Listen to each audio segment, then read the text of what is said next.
Bloody hell, what the hell was that? Hey there guys, what is happening, you beautiful bunch of horror addicts? Welcome back to the channel. Right, I have just seen Ready or Not 2, Here I Come, the sequel that we've all been waiting for, and guys, this film didn't just turn up, it kind of kicked the door in, set the gaff on fire, and handed me a flamethrower with a cheeky grin. If you loved the 2019 original, Samara Weaving turning that nightmare wedding into an all-out bloodbath, then buckle up. This one is bigger, it is messier, and it is even more unhinged. The Radio Silence team are back, calling the shots, same writers, and Samara Weaving is straight back in it as Grace, like she never left the game. A quick spoiler-free rundown now so you know what you are in for. So, it picks up literally seconds after the first movie finishes. Grace reckons she's finally escaped the, Ladomas family's satanic hide-and-seek bollocks, but no. The game's just gone up a level. Now we've got like multiple posh families, a secret council, world domination stakes, and Grace's estranged little sister Faith being dragged into all of the madness. It's literally hide and seek on steroids. I was sat there in the dark, grinning like a complete idiot for the whole way through. It was just pure chaotic fun. If you fancy 108 minutes of non-stop tension and proper creative kills, razor-sharp one-liners, and Samara Weaving going full final girl mode, then get yourself to the cinema sharpish. It's not flawless, but it's a sequel that respects the original, and just goes completely feral. Samara Weaving, she is still the queen. She plays Grace like a woman who's been through absolute hell, and then she comes out the other side and now has zero time for anybody's nonsense. She's exhausted, she's sarcastic, and she is raging, and somehow at the same time hilarious. Kathryn Newton as Faith is spot on, that wide-eyed panic mixed with growing of I've had enough energy. Their sisterly relationship actually feels real and messy in the middle of all of this slaughter. Also, the villains in this movie is just kind of like a little chef's kiss. I mean, Michelle Gellar, she is back in horror, and she is devouring every single scene as one of the Danforth lot. She is vicious, she's glamorous, she's a little bit terrifying. Sean Hattersey is proper unhinged. You've also got Elijah Wood there as the smug lawyer dropping the new rules.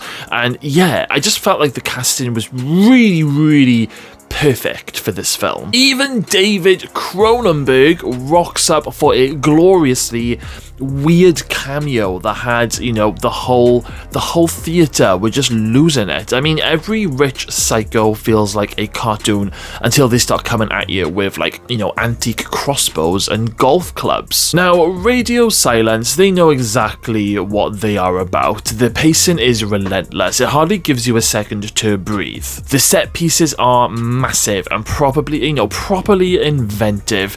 Huge estates are just turned into kill zones, and you've got daft weapon chases that feels like a deranged country club version of The Purge. There is practical gore in this film, and it is off the charts. The blood looks real, the kills are clever as hell, and the dark comedy lands every single time. Has it got its flaws? Of course it has, and I'll keep it real. Like a lot of sequels that open the universe up, it chucks in loads of new families, rules, and characters.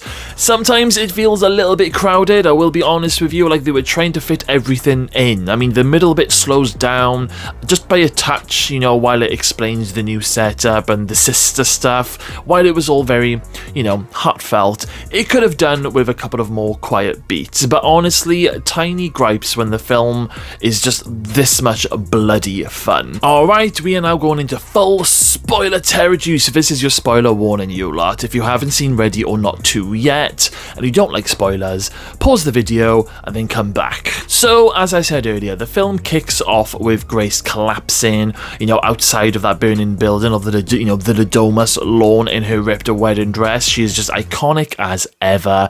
She's then in the hospital, you got the coppers thinking that she is a murderer, then bang! kidnapping and hauled off to the Danforth compound where Elijah Wood's lawyer lays out the new rules. Grace survived the first game, so now she is public enemy number 1 for the remaining council families. Same rules, they have until dawn to hunt her down and claim the high seat. Grace and her sister Faith get literally handcuffed together and they have to survive 4 rival families going full Hunger Games on them. As I said, the set pieces are just mental. You've got golf course sniper chases, you've got ballroom fights, exploding wedding cakes, and exploding people, quite a lot of them. And there is also just one of the most satisfying villainous death scenes, and it's like a bloodbath.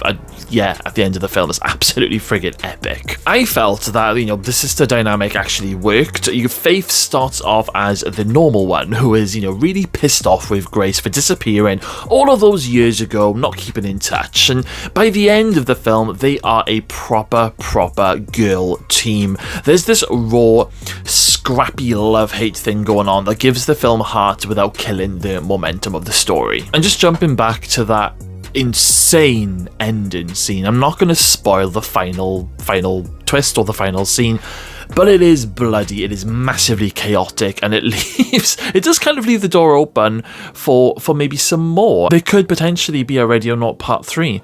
I really think they could be. But I mean, at the end of the day, Grace gets to finish the nightmare in the most graceful way possible. So here are my pros from the film. Samara Weaving and Kathryn Newton are an absolute dream team together. The gore and the kills, they will have you cheering. There's lots of dark humor in this, and actually, it lands every time. And I tell you what, that ballroom scene when, Bonnie Tyler starts playing in the background during that epic fight scene, oh my god, it was just iconic. The film is bigger, it is madder, and the stakes are done right. Sarah Michelle Gellar, for you Buffy fans out there, she's just there eating the souls left, right and centre. My only gripe about her character is I don't like how her character ended. I would have preferred, somebody else to finish her off. And just to be fair, here are just some cons. It is a tad overstuffed with new characters and new rules, and it can be a little bit overwhelming to take everything in at once. The pacing has a little dip during a little bit of the setup, and it's not quite as tight and laser focused as the original, but as sequels go, this was bloody amazing.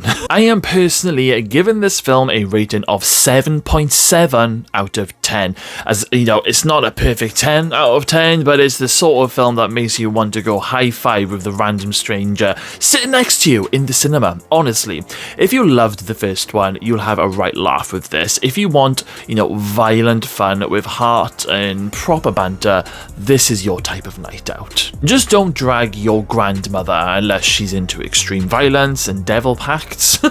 So, you reckon you would last the night if, the council came knocking on your front door? Drop your honest rating and your favourite kill down in the comments box below. And while you're down there, don't forget to smash that subscribe button. Alright then guys, well that is a wrap. Thank you all for stopping by today. Stay chaotic, stay bloody, and I'll see you all in the next one.